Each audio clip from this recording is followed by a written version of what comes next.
नमो अरिहन्ताणं नमो सिद्धाणं नमो आयरीयाणं नमो उवज्जायाणं नमो लोये सव्साहुडं मंगलम भगवान वीरो मंगलम गौतमो गणी मंगलम कुंद कुंदाद्यो जैन धर्मोस्तु मंगलम सर्वमंगल मांगल्यम सर्वकल्याणकारकम प्रधानम सर्वधर्माणां जैनम जयतु शासनम अज्ञानतिमिरान्धानां ज्ञानाञ्जनशलाकया चक्षुरुन्मीलितं येन तस्मै श्रीगुरुवे नमः। आत्मा ज्ञानं स्वयं ज्ञानं ज्ञानादन्यत् करोति किं परभावस्य कर्तात्मा मोहोऽयं व्यवहारिणाम्। निज स्वरूप को परम रस जामे भरो अपार बंदो परमानंद में समय सारे अभिकार।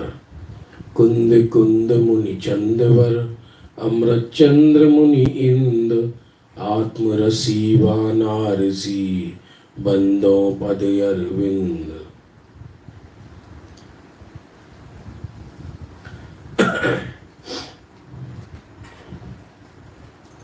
बंधु, प्रातःकाल की स्वाध्याय का समय हो चुका है। अभी दिल्ली महोत्सव के निमित्त से प्रातःकाल का विषय बंद चल रहा था। अब पुनः समय सार नाटक प्रारंभ हो चुका है। जो पूर्व में हमने चर्चा छोड़ी थी, यहाँ तक छोड़ी थी कि जैसे नगर का वर्णन करने पर राजा का वर्णन नहीं होता, लेकिन व्यवहार से नगर का वर्णन करने पर राजा का वर्णन होता है। निश्चय से नगर का वर्णन वो राजा का वर्णन नहीं है। उसी तरह अरहंतों की बाह्य वर्णन करने पर अरहंतों की निश्चय स्तुति नहीं होती। इसके बाद तीर्थंकरों की निश्चय स्तुति का सैंपल बताया बनारसी दास जी ने कि जो जिनके ज्ञान में लोकालोक के सभी स्वभाव प्रतिभासित होते हैं, जिनकी ज्ञान शक्ति जग गई है, जिनका परिणाम सदा निर्मल है, दर्शन जिनका उद्योत उत्पन्न हो गया है, अंतराय जिनके नाश हो गया है, महामोह जिनका चला गया है, सन्यासी हैं जो योग सहित होने पर भी योग रहित हैं। 13वें 14वें गुण स्थान में योग बताया है। 85 कर्म प्रकृति जली जेवरी के समान लग रही है। सोहे घट मंदिर में चेतन प्रगट रूप, और आत्म घट में आत्मा में प्रगट चैतन्य रूप प्रकट हुआ है। ऐसो जिन राज ताही बंदत बनारसी। बनारसी दास जी ऐसे जिन राज हैं उनको नमस्कार करते हैं। ये निश्चय स्तुति का वर्णन हुआ। अब 30वें छंद के अंदर निश्चय व्यवहार दोनों की अपेक्षा वर्णन करते हैं। 30 छंद के अंदर निश्चय और व्यवहार दोनों का वर्णन करते हुए इसका संधि बिठाते हैं, और स्तुति के विषय यहाँ पर समाप्त होएगा 30वें छंद के बाद। देखिए, मिलकर पढ़ते हैं। तन चेतन व्यवहार एक से, नीचे भिन्न भिन्न है दोई। तन की तुति व्यवहार जीव तुति, नियत दृष्टि मिथ्या तुति सोई। जिन सो जीव जीव सो जिनवर, तन जिन एक ना माने कोई। ताकारण तन की संस्तुति सो जिनवर की संस्तुति नहीं होई। ताकारण तन की संस्तुति सो जिनवर की संस्तुति नहीं होई। तन चेतन व्यवहार एक से।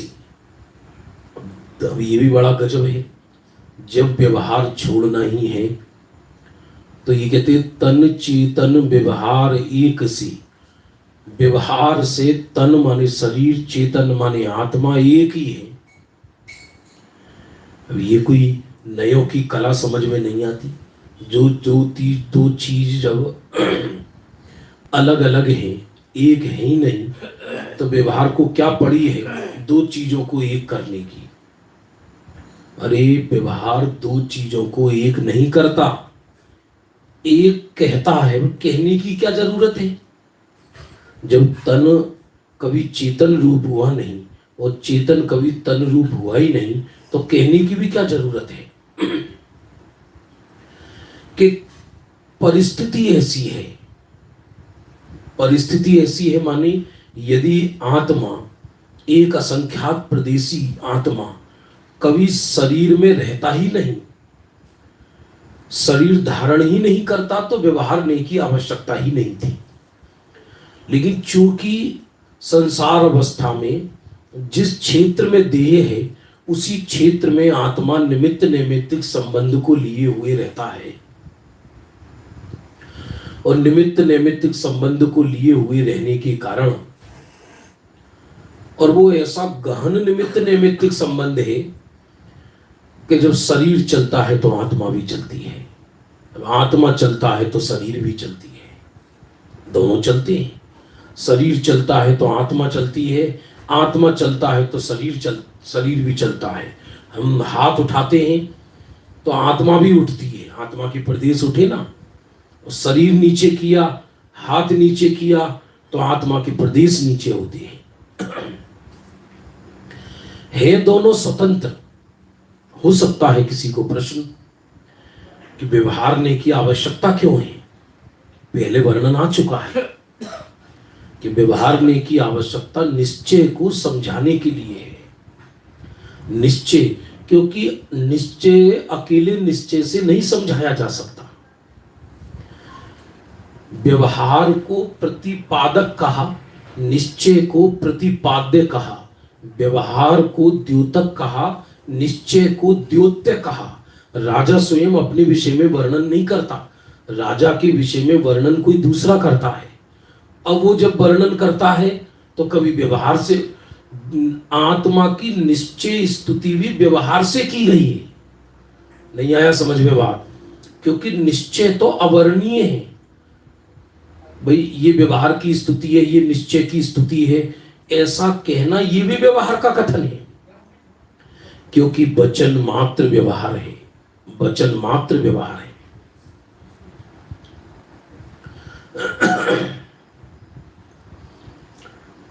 तन चेतन व्यवहार एक से, नीचे भिन्न भिन्न है दोई।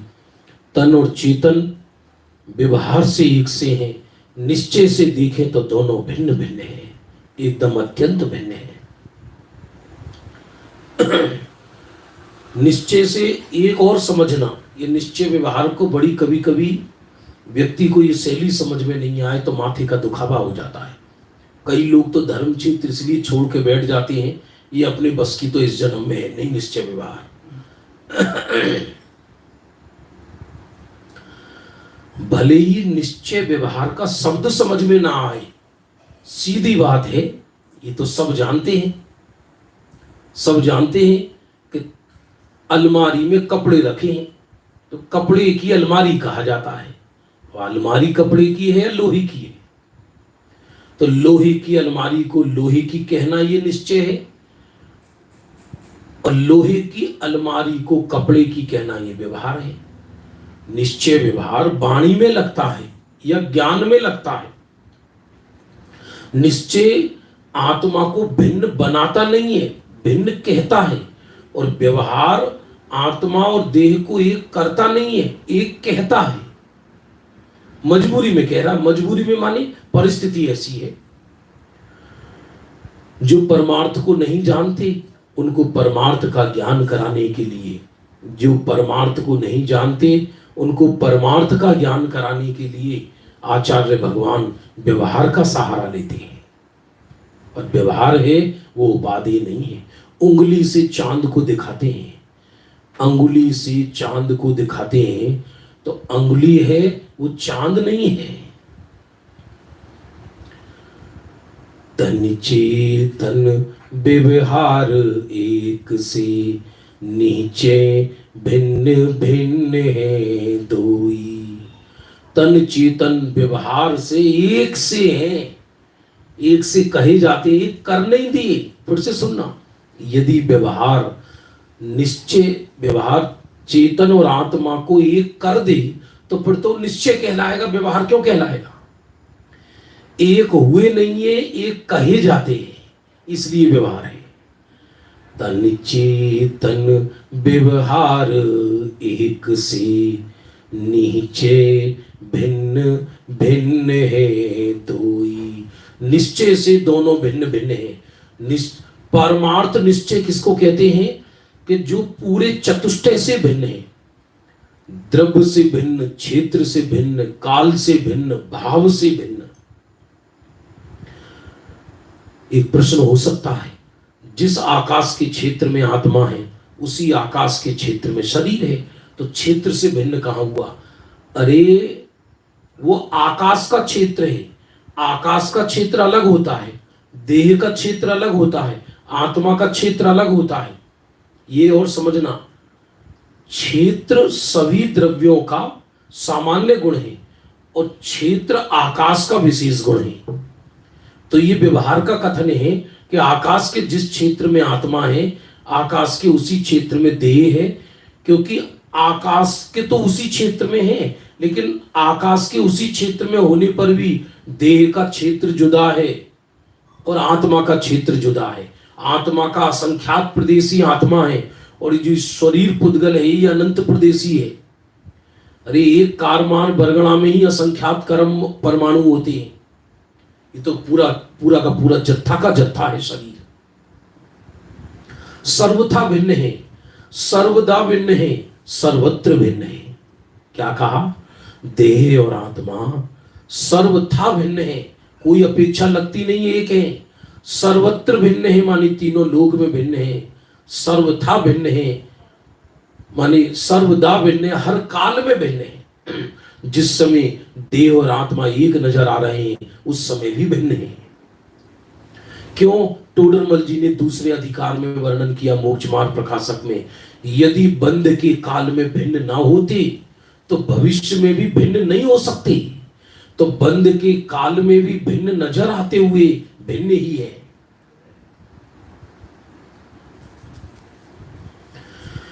तन चेतन व्यवहार एक से, नीचे भिन्न भिन्न है दोई। तन की थुति व्यवहार जीव थुति, नियत दृष्टि मिथ्या थुति सोई। तन की थुति व्यवहार की स्तुति कहलाती है, तन की स्तुति व्यवहार की स्तुति कहलाती है। और नियत दृष्टि मिथ्या थुति सोई, निश्चय से ये स्तुति मिथ्या है। अब फिर से ध्यान पूर्वक सुन लेना, जिनके निश्चय उत्पन्न नहीं हुआ वो व्यवहार की स्तुति करते तो हैं, उसमें हल्का पुण्य जरूर अर्जित होता है, लेकिन वो मिथ्या स्तुति है। सोने की चमक का ही वर्णन किया करे और सोने का स्वरूप न जाने तो वो असली सुनार नहीं हो सकता, असली सर्राफ नहीं हो सकता, वो गारंटी से ठगाया जाएगा। जिसे अरहंतों के निश्चय गुण मालूम है फिर वह व्यवहार स्तुति करता है तो व्यवहार कहलाएगा। एकांत व्यवहार स्तुति नहीं कहलाती सिद्धांत में। समझ में आया नहीं आया? लिखा तो बनारसी दास जी लिख रहे हैं, नियत दृष्टि मिथ्या थोती सोई। निश्चय से वो व्यवहार की स्तुति मिथ्या है, निश्चय की अपेक्षा। अब आप कहोगे ये हम जो स्तुति करते हैं ये निश्चय है व्यवहार है? कि जब तक सम्यक ज्ञान नहीं हुआ, जब तक ना निश्चय है ना व्यवहार है, सब व्यवहाराभास है। और सब पुण्य पाप बंधता, हाँ जितना परिणाम होता है उतना पुण्य बनता है। यदि परिणाम भी अच्छे नहीं है तो स्तुति करते समय पाप का भी बंध हो सकता है। सब भावों का खेल है। इसलिए मिथ्या दृष्टि जीव को तो पाप जीव कहा प्रवचन सार में। पाप जीव, पाप की मुख्यता बताई मिथ्या दृष्टि की, और सम्यक दृष्टि को पुण्य जीव कहा, और मुनि राजों को शुद्ध जीव कहा। एक ये विवक्षा भी आती है वस्तु सिद्धांत के अंदर। जिन सो जीव जीव सो जिनवर, तन जिन एक ना माने कोई। जिन सो जीव जीव सो जिनवर, तन जिन एक ना माने कोई। ये निश्चय स्तुति क्या कहती है? जीव है जिन है सो जीव है, जीव है सो जिनवर है। अरे देखा जाए तो सम्यक समय सार में सम्यक दृष्टि को जिन कहा। जिन जिन कहा ये। अरे जिन सो जीव जीव सो जिनवर। निश्चय स्तुति क्या है? जिनेंद्र को पहचाना, पहचान कर जो जिनेंद्र नजर आए ये जीव ही है। ये जो जीव जिन है ये जीव ही है, और जीव है सो जिनवर ही है। ये निश्चय स्तुति है। और इसी निश्चय स्तुति के अवलंबन से आत्मदर्शन होता है। इसी निश्चय स्तुति के अवलंबन से साधक जीव अभेद होता है। इस निश्चय स्तुति के अवलंबन से ही निर्विकल्प समाधि होती है। बाकी जो हम व्यवहार स्तुति करते हैं, सुनने में अटपटा लगेगा। ये एक मुझे प्रमाण नहीं पता, ऐसा आया एकांत व्यवहार स्तुति, एकांत व्यवहार स्तुति भय संज्ञा का प्रगटीकरण है। नहीं आया समझ में? एकांत व्यवहार स्तुति, दुनिया में सभी व्यवहार स्तुति कर रहे हैं, दुनिया में सभी लोग भगवान को जप रहे हैं। धर्म कम नहीं हुआ, धर्म की क्रांति और ज्यादा हो गई है। 1000 वर्ष पहले इतने धर्मात्मा नजर नहीं आते थे। अब तो देखो आधुनिकता में भी धर्म ही धर्म है चारों तरफ। लेकिन धर्म ये माने धर्म के नाम पे धर्मांधता है। एकांत व्यवहार स्तुति भय का भय निवारण हेतु बोले गए शब्द हैं। और जहां भय है वहां आनंद नहीं है, और जहां आनंद नहीं है वहां भगवान की भक्ति नहीं है। जैसे कोई छाती पे बंदूक रखकर ये कह दे कि तुम इन्हें नमस्कार करो, तो डर की वजह से नमस्कार करता है।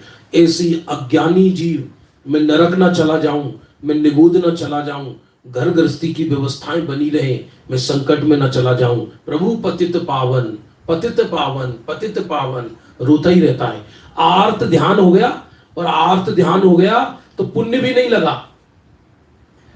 ये आर्त ध्यान में जिनेंद्र की भक्ति पूजन करे तो पुण्य भी नहीं हुआ। वैराग्य अलग क्वालिटी की चीज है, आर्त ध्यान अलग चीज है। और जो भक्ति में मनोरंजन है वो तो रौद्र ध्यान है। गाना बजाना नाच रहे ये रौद्र ध्यान है। उसमें शुभ भाव हो तो व्यवहार शुभ भाव कहलाए, लोक अपेक्षा। यदि अकेले संगीत की धुन पर ही नाच रहा है तो रौद्र ध्यान है, राग में आनंद मान रहा है, राग में आनंद मान रहा है। ये क्या हो रहा है भैया? समझना। नहीं, हाँ सही, ठीक है।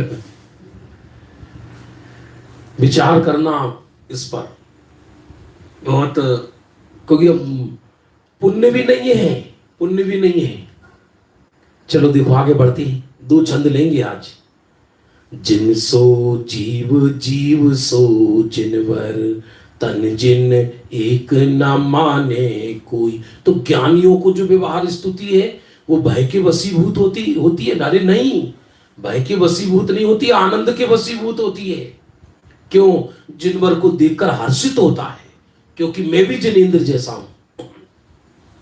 यदि मैं किसी राजा से मिलने जाऊं और वो राजा ये कहते कि तुम भी राजा ही हो, आओ मेरे साथ बैठो, तो हर्ष होगा नहीं होगा, या डर होगा? भय के वशीभूत की गई भक्ति तो वो भय संज्ञा के अंदर गई, उसमें तो पुण्य भी नहीं है। और अंदर रुदन परिणाम है प्रभु के प्रति, दुखी दुखी है, तो आर्त ध्यान भी साथ में हो गया। तो 9 कसायों में भय संज्ञा हो गई, इधर आर्त परिणाम हो गया, इधर मिथ्यात्व के साथ पाप भी हो गया। और यदि मनोरंजन वाला परिणाम है, नाच रहे, कूद रहे, उछल रहे, जय हो, आज के आनंद की जय हो, फलाना हो, ढिकाना हो, सन्निपात के रोगियों की तरह भीड़ इकट्ठी हो गई मूर्खों की। तो और स्वरूप पता नहीं है, स्वरूप पता नहीं है जिनेंद्र का। जो रागी देवी देवताओं का स्वरूप है, जो रागी देवी देवताओं का स्वरूप है, उस स्वरूप को जिनेंद्र पर घटा रहा है। केवल जिनेंद्र का नाम चेंज, उनको भी कह रहा है, वो भी कहते हैं तारण तरण है, ये भी कहता है तारण तरण है, वो भी कहते हैं करुणा सागर हो, ये भी कहता है करुणा सागर हो। अंतर क्या हुआ? हमारी जिनेंद्र करुणा सागर है ही नहीं, करुणा करते ही नहीं। करुणा करें यदि जिनेंद्र तो अनंत चतुष्टय के धनी, अनंत बल के धनी एक भी जीव को नरक में क्यों रखें? फिर नीचे से निकाल ले करुणा करके। कैसे करुणा सागर है कि दुनिया बिलख रही है और वो आनंद भोग रहे हैं। तन जीव जिन सो जीव, जीव सो जिनवर, तन जिन एक ना माने कोई। एक नहीं मानते, तन जिन एक ना माने कोई।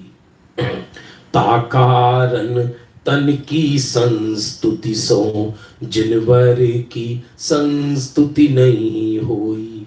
इसलिए तन की स्तुति से जिनेश्वर की स्तुति होती नहीं। देखिए अर्थ पढ़ लेते हैं।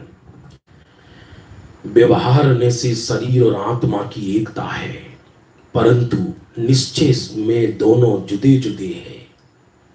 व्यवहार में शरीर की स्तुति, जीव की स्तुति गिनी जाती है, परंतु निश्चय की दृष्टि से वह स्तुति मिथ्या है। मिथ्या है, निश्चय की दृष्टि में वह स्तुति मिथ्या है। इसलिए एकांत व्यवहार मिथ्या कहलाया ना। जब निश्चय ने तो प्रगट ही नहीं हुआ इसके, और निश्चय ने उसी के प्रकट होता है जिसकी अनुभूति हो गई। तो अब उसके जो व्यवहार की सारी स्तुति है वो व्यवहाराभास है या नहीं है? निश्चय ने शरीर और आत्मा को एक नहीं मानता, इसलिए निश्चय ने से शरीर की स्तुति जिनराज की स्तुति नहीं हो सकती। एक बार इस छंद को आगे पढ़कर पुनः एक बहुत अद्भुत छंद आ रहा है 31 नंबर का, वो पढ़ेंगे। पहले एक बार इस छंद को पढ़ लेते हैं। तन चेतन व्यवहार एक से नीचे भिन्न भिन्न है दोई। तन की थुति व्यवहार जीव थुति, नियत दृष्टि मिथ्या थुति सोई। जिन सो जीव, जीव सो जिनवर, तन जिन एक ना माने कोई। ताकारण तन की संस्तुति सो, जिनवर की संस्तुति नहीं होई। ताकारण तन की संस्तुति सो, जिनवर की संस्तुति नहीं होई। अब देखो आगे क्या कहते हैं। सवैया 23 है जो हमें बहुत प्रिय है, गुप्त लक्ष्मी का दृष्टांत दे रहे हैं कि जैसे किसी व्यक्ति को गड़ा हुआ धन मिल जाए तो वो महाप्रसन्न होता है, ऐसी ही वस्तु स्वरूप की प्राप्ति में गुप्त लक्ष्मी का दृष्टांत है। बहुत अद्भुत छंद है ये, मिलकर पढ़ते हैं। जो चिरे काले गढ़ी वसुधामयी, भूरी महानिधि अंतरे गुजी। को उखार धरे मही ऊपर, जे द्रगवंत तिन्हें सब सूझी। त्यों ये आत्म की अनुभूति, पड़ी जड़ भाऊ अनादि अरुझी। ने जुग तागम साधी कही गुरु, लक्षण भेद विचक्षण बूझी। बहुत प्यारा छंद है, बहुत ही मीठा छंद है। अरे ज्यों चिर काले गढ़ी वसुधामयी। पहले जमाने में बैंक नहीं होते थे, सेठों के पास लोग धन रखे आते थे और सेठ है वो गड़प कर जाते थे, क्योंकि मान लो किसी का पैसा किसी के पास है, वो मर गया तो आदमी किसी को देने में भी राजी नहीं था। बड़े बड़े लोग अपनी संपदा को चूल्हे के नीचे गाड़ के रखते थे, सोने चांदी वगैरह को। पहले जमाने में बैंक तो थे ही नहीं। और अब बाद में मान लो बताया नहीं किसी को और घर वाले खत्म हो गए, तो किसी ज्योतिष ने बताया, किसी द्रगवंत ने, दृष्टिवंत ने बताया कि यहां धन है, तुम्हारे धन है यहां। आजकल तो कहने के करोड़पति है व्यक्ति, लोग कह रहे साहब करोड़पति है। करोड़ कहां है कि बैंक में? तो बैंक करोड़पति हुआ या ये करोड़पति हुआ? जरूरी नहीं है मिले ही मिले, इसको जरूरी नहीं है मिले ही मिले।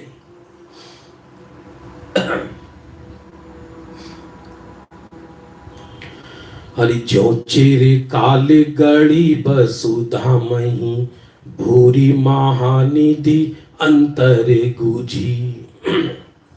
जैसे चिरकाल से गढ़ी, उदाहरण एक देश होता है। संपदा तो पहले किसी न किसी गाड़ी होगी, लेकिन आत्मा के अनंत गुण शक्ति तो अनादि काल से ही आत्मा में है। उदाहरण एक देश होता है। ज्यों चिरे काले गढ़ी वसुधामयी, भूरी महानिधि अंतरे गुजी। चिरकाल से संपदा पड़ी हुई है और भूरी महानिधि अंतरे गुजी। भूरी माने बहुत सी, महानिधि अंतर गुजी माने अंतर में छुपी थी और उसी अंतर में पड़ी हुई है संपदा। ये जो दीनता आती है ना जिनेश्वर के मार्ग में, अंदर व्यक्ति को आर्त परिणाम होते हैं, ये सब स्वरूप को न समझने के कारण होते हैं।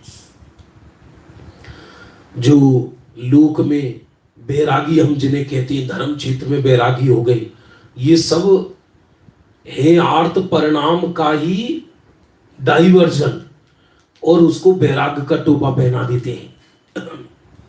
क्योंकि निधि मिलने पर हर्षित होगा या दुखी होगा? प्रश्न ये है।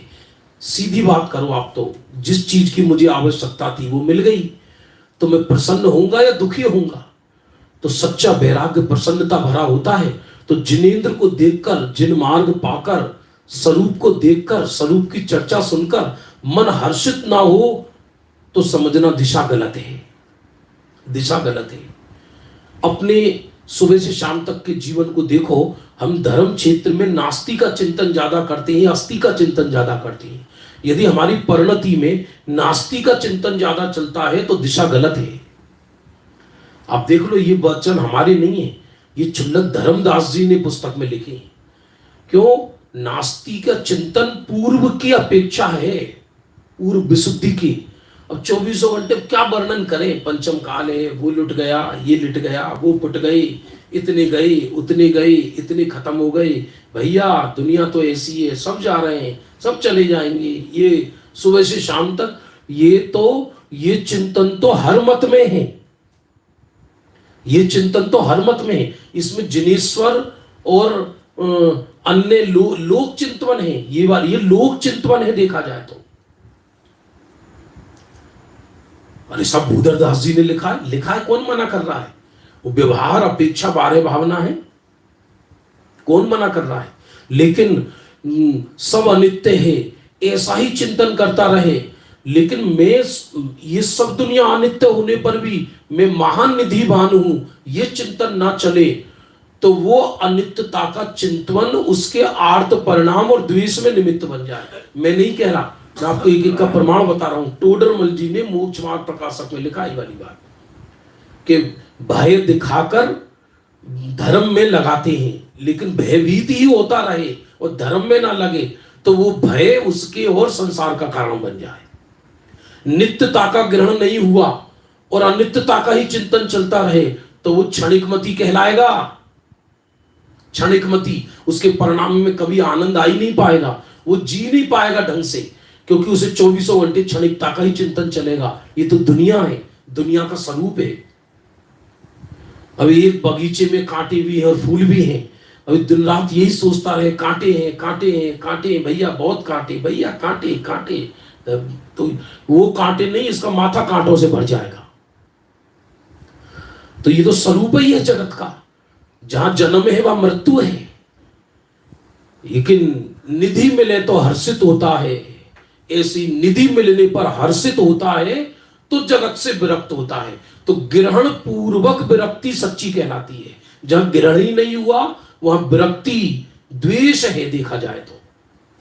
मैं नहीं कह रहा, एक और सुनो, गुरुदेव ने कहा अज्ञानी का त्याग अंतराय कर्म के उदय से होता है। ये गुरुदेव के एक प्रवचन में आया है। अंतराय का उदय, उसके भाग्य में वो वस्तु उसके मिलना नहीं है और इसने उसको त्याग का टोपा पहना दिया, भैया हमें नहीं चाहिए, हमें तो विरक्ति, हमें तो विरक्ति है। अरे विरक्ति की बात बाद में करना, पहले ये बताओ तुम्हें धर्म क्षेत्र में आनंद आता है या नहीं आता है? बोले नहीं आता। क्यों? कोई कछु है नहीं, संसार नश्वर है। तो भैया हमें तुमसे बात नहीं करनी, क्योंकि तुम्हारी संगति में जो जो रहेगा सब दुखी होंगे। क्यों? क्योंकि हमने धर्म इसलिए धारण किया है कि जगत में कुछ सार नहीं है। तो खुद में तो सार है, वो सार ग्रहण किया नहीं है। और यदि खुद सार ग्रहण ना हो तो जगत असार है, ये कहना दूसरों के वचन है, उसकी अनुभूति नहीं है, ये आर्त ध्यान है। ये देखा जाए तो एक द्वेष का ही सभ्य रूप है, द्वेष का ही सभ्य रूप है। धर्म के नाम पर देखो, विश्व में धर्म के नाम पर श्रीमद राजचंद्र जी का एक छंद है, कई कहे उठ जाएं, कई चले गए, कईयों ने ध्यान लगाया, कई छीके पे चढ़ गए, यम किया, नियम किया, संयम किया, सब कुछ किया, लेकिन प्रसन्नता नहीं आई। क्यों? क्योंकि अंदर की निधि नजर नहीं आई। इसलिए ये 31वां छंद अपनी निधि के दर्शन के हैं। जब खुद की निधि के दर्शन हो गए तो स्वयं भी विरक्त हो जाएगा। हम कर क्या रहे हैं कि बच्चे से खिलौना छीन के चाकू हाथ में दे रहे हैं, या चाकू छीन के खिलौना हाथ में दे रहे हैं, लेकिन रहा तो बहिर्मुखी ना। जब उसे अपने अंदर ही आनंद नजर आ जाएगा तो फिर जगत से विरक्ति वो सच्ची विरक्ति कहलाएगी। जो चिर काले गड़ी बसुधामयी, भूरी महानिधि अंतरे गूंजी। गूंजी माने छिपी हुई, चिरकाल से पड़ी हुई धरती के अंदर भूरी माने बहुत सारी महान निधि अंतर में गूंजी माने दिखाई दी। अरे को ओखार धरे मई ऊपर, जे द्रगवंत तेने सब सूझी। द्रगवंत माने सम्यक दृष्टियों को, ज्ञानियों को वो अपनी महानिधि नजर आ गई, तो उन्होंने उस धरती को उखाड़कर उस निधि को बाहर कर दिया। उखाड़ के निधि को बाहर करना ये पंचम गुण स्थान और छठा सप्तम गुण स्थान है। पूरी निधि बाहर आ जाना ये 13वां 14वां गुण स्थान है, और निधि नजर आ जाना ये चौथा गुण स्थान है। निधि ही नजर नहीं आना और धर्म के नाम पे दुखी रहना ये मिथ्या दृष्टियों के लक्षण है। को उखाड़ धरे मही ऊपर, जे द्रगवंत तिन्हे सब सूझी। क्या गजब के छंद है। आगे बढ़ने की इच्छा नहीं होती मेरी तो। आनंद के छंद हैं, आनंद के। जैसे कोई व्यक्ति नदी पर जल भरने जाए, नदी पर पहले जमाने में बहने जाती थी नदी पे जल भरने, और ठंडी ठंडी हवा चल रही है और घर में आग है, तो घंटों लगा दे घड़े को, ऐसे ऐसे कर रही है, ऐसे ऐसे पानी के आगे बैठे, निकलने की इच्छा नहीं होती। कोर्स थोड़ी चल रहा है, ये तो केवल ज्ञान की लोरियां चल रही हैं। चलो आगे बढ़ो, आगे बढ़ के क्या करेंगे, माथे में जानकारी तो इकट्ठा करना है। अरे आनंद सुख मेरा उद्देश्य है या कोर्स मेरा उद्देश्य है? अरे को उखार धरे मही ऊपर, जे द्रगवंत तिन्हें सब सूझी। इसलिए चौथे गुण स्थान में दृष्टि मोक्ष हो गया। चौथे गुण स्थान में दृष्टि मोक्ष हो जाता है, दृष्टि मोक्ष। और 12वें गुण स्थान में मोह मुक्त होता है जीव। पर याद रखना, 12वें में मोह मुक्त है, चौथे में दृष्टि मुक्त है, और 13वें 14वें में जीवन मुक्त है, और सिद्ध दशा में द्रव्य मुक्त है। ये कथन भी ज्ञान की अपेक्षा है, दृष्टि की अपेक्षा नहीं। क्योंकि यदि दृष्टि ये माने कि अभी मुझे दृष्टि मोक्ष हुआ है और आगे अब मुझे मोक्ष करना है, तो मिथ्या दृष्टि है, उसको कभी मोक्ष हो ही नहीं सकता। क्योंकि दृष्टि में द्वैत होता ही नहीं है। ये तो ज्ञान की तरफ से कथन है कि चौथे गुण स्थान में दृष्टि मोक्ष हो गया, 12वें गुण स्थान में जीव मोह मुक्त होगा। तो कोई सम्यक दृष्टि की प्रतीति ऐसे कभी नहीं होती है कि मैं तो दृष्टि मुक्त हूं और अब जब 12वें में मोह मुक्त हो जाऊंगा और फिर 13वें में जीवन मुक्त हो जाऊंगा और मैं केवल ज्ञानी फिर हो जाऊंगा और फिर द्रव्य मुक्त हो जाऊंगा। प्रगट मिथ्या दृष्टि है, प्रगट मिथ्या दृष्टि। क्योंकि भविष्य की मुक्ति की तृष्णा छाती में लिए व्यक्ति आनंद कैसे भोग सकता है? इसलिए दृष्टि का तो एक ही मोक्ष है, दो मोक्ष ही नहीं। सम्यक दृष्टि श्रद्धा का तो एक ही मोक्ष है, दो मोक्ष नहीं है। और वो क्या है कि मैं मुक्त हूं। फिर से सुनना, मैं मुक्त हूं ऐसी दृष्टि भी करे, मैं मुक्त हूं ऐसी भी दृष्टि करे, मैं बंधन से रहित मुक्त हूं ऐसी भी दृष्टि करे, तो भी वो यथार्थ दृष्टि नहीं है। क्योंकि मुक्त शब्द कहते ही बंधन की सापेक्षता आ जाती है। नहीं आया समझ में? वो भी पर्याय दृष्टि होता है। इसलिए जहां बंध और मोक्ष का विकल्प ही ना उठे, मैं तो जो हूं सो हूं, उसका नाम है मुक्ति, दृष्टि अपेक्षा मुक्ति। और गुरुदेव श्री के 45 वर्ष के जो प्रवचन है आप सुनिए, वो इसी शैली, हाँ सौगानी जी की याद आती है। वो तो अजब गजब है, वो विषय ही ऐसा है, वो सुहा जाए तो दूसरी चीज भाई नहीं। क्योंकि मुक्ति मैं मुक्त स्वरूप हूं। कोई ये चिंतन करे मैं मुक्त स्वरूप हूं, मैं मुक्त स्वरूप हूं, मैं बंधन स्वरूप नहीं हूं, मैं मुक्त स्वरूप हूं। श्रद्धा का ये स्वरूप ही नहीं है। मैं ये नहीं मैं ये हूं, ये ज्ञान का स्वरूप है। श्रद्धा में ऐसा ही नहीं कि मैं ये नहीं हूं और मैं ये हूं। मैं तो जो हूं वो ही हूं, वो मुक्त है। ज्ञान कहता है वो मुक्त है, श्रद्धा ये नहीं कहती कि मुक्त है या अमुक्त है। अरे को उखार धरे मही ऊपर, जे द्रगवंत तिन्हें सब सूझी। बहुत अजब गजब है ये। और उखाड़ के भूमि पे रख दिए उदाहरण है। बस अपने विभूति नजर आई, बस मैं विभूतिवान हूं, ये दृष्टि में आती ही इसका अर्थ ही ये है कि वो प्रकट हो गई विभूति। उदाहरण एक देश होता है, आत्मा की विभूति स्वयं पर्याय में प्रकट हो जाती है अपने आप। त्यों यह आत्म की अनुभूति, पड़ी जड़ भाव अनादि अरूपी। अब देखना, आत्मा की अनुभूति कहा इसको। आत्मा अनुभूति स्वरूप है, सच देखा जाए। अनुभूति स्वरूप कहने से द्रव्य का ग्रहण किया है, पर्याय का नहीं। जैसे किसी से सौगानी जी से पूछा, आत्म कल्याण करने के लिए पुरुषार्थ तो करना साहिब, वो उत्तर देती, मैंने तो पुरुषार्थ की खान पे कब्जा कर लिया है। अनुभूति के लक्ष्य से अनुभूति नहीं होती, उपाय ही नहीं है। आज तक जितने मुनिराज हुए उन्होंने केवल ज्ञान का पुरुषार्थ किया ही नहीं है। वो तो स्वरूप में लीन हुए तो केवल ज्ञान प्रकट हुआ। केवल ज्ञान के लक्ष्य से तो केवल ज्ञान होता ही नहीं है, वो तो ध्यान नहीं कहलाएगा, ध्यान का विकल्प है। त्यों ये है आत्म की अनुभूति। यहां अनुभूति पर्याय अर्थ में नहीं है। अनुभूति स्वरूप भगवान आत्मा हूं मैं, पड़ी जड़ भाव अनादि अरुचि। जड़ भाव में, बाहर के जड़ भाव में, ये छंद बड़ा महत्वपूर्ण है। वो सुदीप जी का भी पढ़ते हैं इसमें, उन्होंने भी बड़ा अच्छा लिखा इसके विषय में, अपन अर्थ पढ़ेंगे।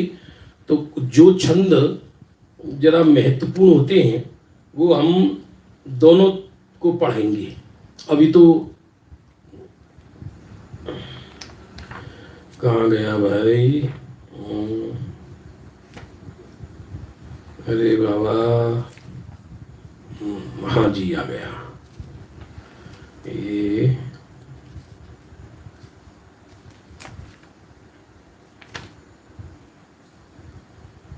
देखो लिखा, नेत कवि ने, जैसे जमीन से निकलने पर भी वही लक्ष्मी एक अंधे व्यक्ति को दिखाई नहीं देती, ठीक उसी प्रकार आचार्यों ने हम अज्ञानी जीवों पर अत्यंत करुणा करके हमारी निधि अक्षय सुख का खजाना न जाने कितने तर्क और युक्तियों से हमको सिद्ध करके दिखाया है। अनुभूति अंदर पड़ी है, माने अनुभूति नहीं करना, मेरे को अनुभूति नहीं करना। मैं तो अनंत अनुभूतियां मुझ में से निकले, ऐसा अनुभूति का पिंड हूं, इसका अर्थ है। लेकिन जड़ भाव में, राग भाव में, जो राग भाव में पर लक्ष्य पने के कारण वो ढक रही है। बड़ी जड़ भाव अनादि अरुचि। धूल ढक जाए, खंडर हो जाए महल, तो विभूति नजर नहीं आती।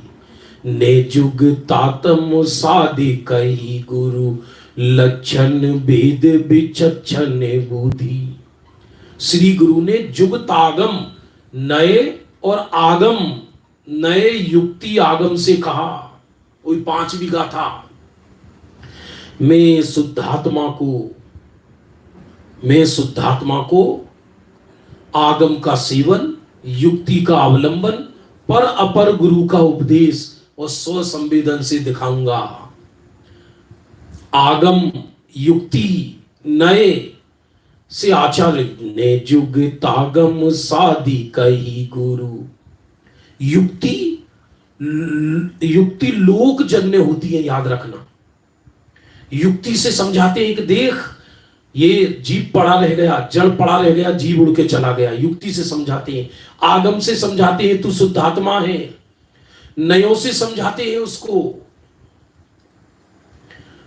ने जुग तागम साधे कही गुरु, लक्षण भेद विचक्षण बूझी। लक्षण को जानकर विद्वान लोग उसको समझते हैं, शुद्धात्मा को। इसका विशेष अर्थ कल करेंगे, अभी अपन अर्थ पढ़ लेते हैं।